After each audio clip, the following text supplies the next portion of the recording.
प्यारे बच्चों नमस्कार। आशा करता हूँ कि आप अपने घर पर परिवार सहित कुशल पूर्वक होंगे और भगवान से मैं प्रार्थना करता हूँ कि आप और आपका परिवार इस मुश्किल वक्त में सुखी रहे, समृद्ध रहे और स्वस्थ रहे। प्यारे बच्चों, हमेशा आपको ये कहना नहीं पड़े कि आप अपना होमवर्क अपने सब्जेक्ट टीचर्स के पास भेजें। आप समझदार हैं, अच्छे बच्चे हैं, अच्छे आपको संस्कार मिले हुए हैं। तो एक अच्छे बच्चे का ये कर्तव्य होता है, एक गुड स्टूडेंट का ये कर्तव्य होता है कि वो टीचर्स के बताए हुए मार्ग पर चलता है और अपनी मंजिल को प्राप्त करने की कोशिश करता है। जो लक्ष्य उसने अपने जीवन में तय किया है, उस लक्ष्य को प्राप्त करने के लिए वो हमेशा हार्ड वर्क करता है और अपने गुरुओं, अपने शिक्षकों, अपने टीचर्स के बताए हुए मार्ग का वो अनुसरण करता है। तो प्यारे बच्चों, आपको आपके टीचर्स बार बार समझा रहे हैं कि आपने जो वर्क किया है, चाहे वो रिटर्न वर्क है, लर्निंग वर्क है या टेस्ट के माध्यम से जो भी कुछ आपको दिया जा रहा है, वो आप अपने उसका आउटपुट टीचर्स को अवश्य दीजिए कि आपने अभी तक क्या सीखा है, क्या प्राप्त किया है। यदि आपको किसी तरह की कोई कंफ्यूजन है, कोई यदि दिक्कत आ रही है, कोई प्रॉब्लम्स आ रही है, तो आप अपने टीचर से अवश्य उसके बारे में कंसल्ट करें, विचार विमर्श करें उसके बारे में। और आपके टीचर्स आपके साथ हमेशा 24 घंटे आपके साथ हैं। जब भी आपको समय मिले किसी भी टीचर से आप कांटेक्ट कर सकते हैं, वो आपकी प्रॉब्लम को सॉर्ट आउट अवश्य करेंगे। तो प्यारे बच्चों, जो भी वर्क टीचर्स के द्वारा दिया जा रहा है, अपने सब्जेक्ट टीचर्स के पास उसको अवश्य भेजें।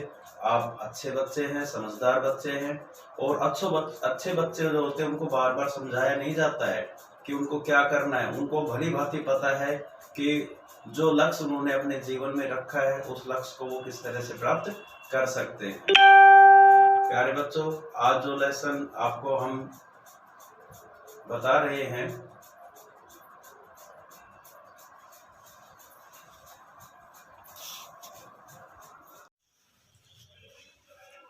प्यारे बच्चों, जो लेसन आपका चल रहा है वो चल रहा है इंडियाज एक्सटर्नल रिलेशंस, भारत के विदेशों से संबंध। कल हमने आपको भारत और चाइना के बारे में बताया था कि भारत और चाइना के क्या संबंध है। उसमें हमने आपको बताया कि किस तरह से भारत और चाइना के जो चीन के संबंध है वो खराब हुई, किस तरह से भारत चीन के बीच में युद्ध हुआ, उसके बारे में हम आपको बता चुके हैं। आज जो टॉपिक आज हमारा होगा वो भारत पाकिस्तान के संबंधों के बारे में होगा कि भारत और पाकिस्तान के बीच में किस तरह के संबंध है। तो बेटे आपको बता देते हैं, 1947 को जब हमारे देश को आजादी मिली, उस समय भारत और पाकिस्तान दो देशों का निर्माण हुआ। तभी से लेकर पाकिस्तान हमेशा भारत के साथ युद्ध करता आया है। उन दोनों के बीच में कभी भी कोई समझौता नहीं हुआ। पाकिस्तान को हमेशा लगता है कि जम्मू कश्मीर का जो एरिया है वो हमारा है। इस तरह से सीमा विवाद को लेकर या नदी जल बंटवारे को लेकर भारत और पाकिस्तान के बीच में अक्सर झगड़े होते रहते हैं, जिनके कारण से भारत और पाकिस्तान के संबंध इतने मधुर नहीं है। इसी को लेकर 1965 में, 1971 में भारत के साथ काफी उनके साथ युद्ध हुआ है।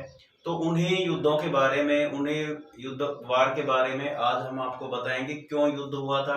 तो 1965 की घटना के बारे में हम आपको बताना चाहते हैं। इसके अंदर 1965 के अंदर पाकिस्तान ने अपने घुसपैठियों को भारत का जो कारगिल का क्षेत्र है, उन्हीं क्षेत्र है और कच्छ के रण के अंदर अपने घुसपैठिए भेज दिए थे, जिसके कारण से भारत और पाकिस्तान के बीच में युद्ध हुआ और भारतीय सेना और पाकिस्तान की सेना के बीच में युद्ध हुआ, जिसका खामियाजा पाकिस्तान को भुगतना पड़ा। भारतीय सेना लाहौर तक पहुंच चुकी थी, लेकिन उसी बीच यूनाइटेड नेशंस के द्वारा इंटरफेयर होने के कारण ये युद्ध विराम की घोषणा करनी पड़ी और भारत के उस समय प्रधानमंत्री श्री लाल बहादुर शास्त्री जी थे और पाकिस्तान के अयूब खान थे। उन दोनों के बीच में एक ताशकंद समझौता होता है और इस तरह से दोनों देश यथा स्थिति अपनी ग्रहण करते हैं। तो उसी 1965 के युद्ध के बारे में आज हम आपको बता रहे हैं कि क्यों हुआ था।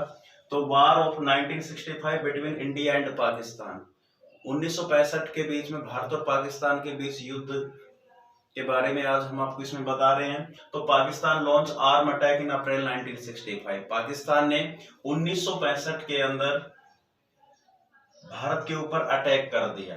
इन द रन ऑफ, कौन सा क्षेत्र था वो, रन ऑफ उस कच्छ एरिया ऑफ गुजरात के अंदर एक एरिया है कच्छ का रन, उसके अंदर अटैक कर दिया अगेंस्ट इंडियन फोर्सेस। किसके खिलाफ, भारतीय सेनाओं के खिलाफ के ऊपर उन्होंने अटैक कर दिया। And also in Jammu and Kashmir in August 1965, और अगस्त सितंबर के अंदर 1965 के अंदर दो जगह पर, अप्रैल में तो किया रन, ये जो रन ऑफ कच्छ है, कच्छ का रन के अंदर गुजरात के अंदर एक एरिया है, वहां पर उन्होंने अटैक कर दिया। और इसी तरह जम्मू कश्मीर के अंदर भी पाकिस्तान ने अटैक कर दिया 1965 में।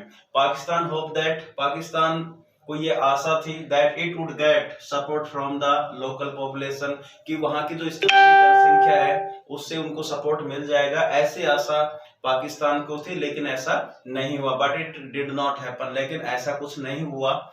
इंडिया रिटेलिएटेड, इंडिया ने उसका जवाब दिया इन बोथ द रीजन, दोनों क्षेत्रों में भारत की सेना ने उसको जवाब दिया। And Lal Bahadur Shastri order India troops to launch a counter offensive in Punjab, और लाल बहादुर शास्त्री ने अपनी सेनाओं को आदेश दिया भारतीय सेना का मुकाबला करने के लिए।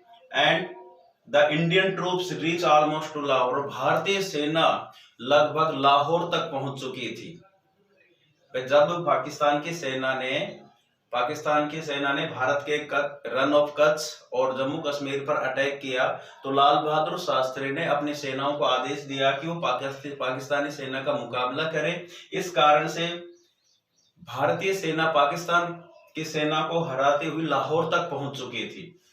द यूनाइटेड नेशन इंटरवेन इन जनवरी 1966, लेकिन उसके बाद क्या हुआ, जो संयुक्त राष्ट्र संघ है उसने हस्तक्षेप किया दोनों देशों के बीच शांति स्थापित करने के लिए।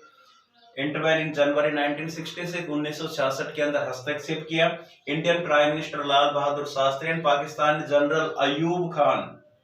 अब संयुक्त राष्ट्र के हस्तक्षेप के कारण क्या होता है कि इंडिया और पाकिस्तान के बीच में एक समझौता होता है। उस समय प्रधानमंत्री लाल बहादुर शास्त्री थे और पाकिस्तान के जो सेना अध्यक्ष थे वो अयूब खान थे। इन दोनों के बीच के अंदर एक समझौता है जिसको हम ताशकंद समझौता कहते हैं।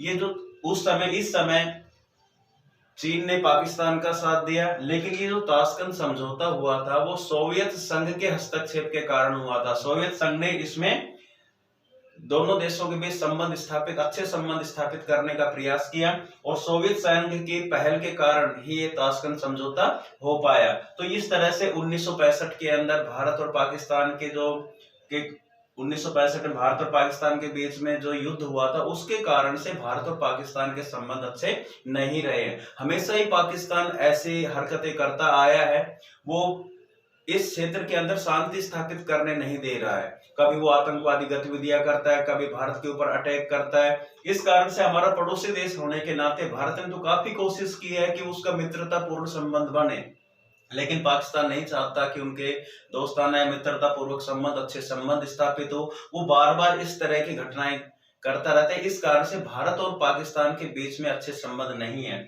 इसी तरह की घटना और होती है 1971 के अंदर। 1947 के बाद जैसे भारत का विभाजन हुआ तो भारत और पाकिस्तान बने। पाकिस्तान के दो हिस्से थे, एक पश्चिमी पाकिस्तान था, एक पूर्वी पाकिस्तान था। पूर्वी पाकिस्तान का निर्माण बंगाल और आसाम के हिस्सों को काटकर उसमें पूर्वी पाकिस्तान को बनाया गया था, जिसको आज बांग्लादेश कहते हैं। उसमें क्या होता है कि उसमें क्या होता है कि वहां के जनता पाकिस्तान के डोमिनेशन को, जो पश्चिमी पाकिस्तान था उसके डोमिनेशन को स्वीकार नहीं कर रही थी, और वहां पर उर्दू भाषा थोपी जा रही थी। वहां की भाषा अलग थी, पूर्वी पाकिस्तान की भाषा अलग होने का, लेकिन पश्चिमी पाकिस्तान क्या कर रहा था, वहां पर उर्दू भाषा थोप रहा था और अपने प्रभुत्व को वहां स्थापित करना चाहता था। लेकिन पूर्वी पाकिस्तान की जो जनता थी वो पश्चिमी पाकिस्तान के प्रभुत्व को स्वीकार नहीं कर रही थी और उर्दू भाषा को अपने ऊपर जो लाद रही थी उसको स्वीकार नहीं कर रही थी। इस कारण से वहां पर बहुत ज्यादा रोष पैदा हो गया, आक्रोश पैदा हो गया और वहां से एक मुजीबुर रहमान की एक अवामी लीग पार्टी थी, इलेक्शंस के अंदर उसने सारी की सारी सीटें जीती, लेकिन पश्चिमी पाकिस्तान की इस बात को सहन नहीं कर पाया और शेख मुजीबुर रहमान को गिरफ्तार कर जेल में डाल दिया गया। इस कारण से पूर्वी पाकिस्तान के अंदर असंतोष का माहौल पैदा हो गया और पश्चिमी पाकिस्तान के द्वारा पूर्वी पाकिस्तान के अंदर बहुत ज्यादा उन लोगों पर अत्याचार होना शुरू कर दिया और उनके पश्चिमी पाकिस्तान की सेना ने पूर्वी पाकिस्तान के लोगों पर अत्याचार करना शुरू किया, जिसके कारण से एक बहुत ज्यादा लोग, लगभग 80 लाख से ज्यादा लोग भारत के अंदर शरणार्थी के रूप में आ गए। भारत ने उनको शरण दी, उन लोगों को शरण दी। इस कारण से पाकिस्तान नाराज हो गया और पाकिस्तान ने भारत के 1971 में भारत पर अटैक कर दिया। उस समय हमारे देश की प्रधानमंत्री श्रीमती इंदिरा गांधी थी और उसने निर्णय लिया कि पश्चिमी पाकिस्तान से पूर्वी पाकिस्तान को अलग करना है और जिस तरह से पाकिस्तानी सेना ने अटैक किया था तो भारतीय सेना ने पाकिस्तानी सेना का सामना किया और बांग्लादेश को एक स्वतंत्र राष्ट्र बना दिया। पाकिस्तानी सेना हार गई और उसके 90,000 से ज्यादा सैनिकों को बंदी बना लिया गया। इस कारण से पाकिस्तानी सेना ने भारतीय सेनाओं के सामने सरेंडर किया और वो इस चीज को अपनी बेइज्जती समझते थे और लगातार कोशिश कर रहे थे, वो भारत के अंदर अशांति स्थापित करना चाहते थे। 1971 का युद्ध और 1965 का युद्ध, उसके बाद 1999 के अंदर कारगिल का होता है। इस तरह से बहुत सी घटनाएं घटित होती है भारत के अंदर, जो पाकिस्तान इस तरह की हरकतें करता है, जिसके कारण से इस एशियाई क्षेत्र के अंदर जो स्पेशली भारत और पाकिस्तान के बीच में कभी संबंध अच्छे स्थापित नहीं हो पाए। तो ये ऐसे रिलेशन है जो खराब हुए, किस कारण से? पाकिस्तान के कारण हुआ। 2 युद्ध हुए, 1965 में हुआ, 1971 में हुआ, लेकिन उसके बाद 1999 के अंदर कारगिल युद्ध भी हुआ है। बहुत सी आतंकवादी गतिविधियां करने के कारण भी भारत और पाकिस्तान के संबंध कभी अच्छे नहीं हुए हैं। आगे हम बताएंगे आपको भारत और बांग्लादेश के बीच में क्या संबंध है, किन कारणों से भारत और बांग्लादेश के संबंध अच्छे नहीं रहे या किस कारण से अच्छे हैं। कुछ हम पॉजिटिव तथ्य भी इसमें बताएंगे, कुछ नेगेटिव भी, जिसके कारण भारत और बांग्लादेश के संबंध अच्छे भी रहे हैं। कुछ ऐसी बातें भी जिसके कारण से भारत और बांग्लादेश के संबंध अच्छे नहीं हुए, उसके बारे में हम आपको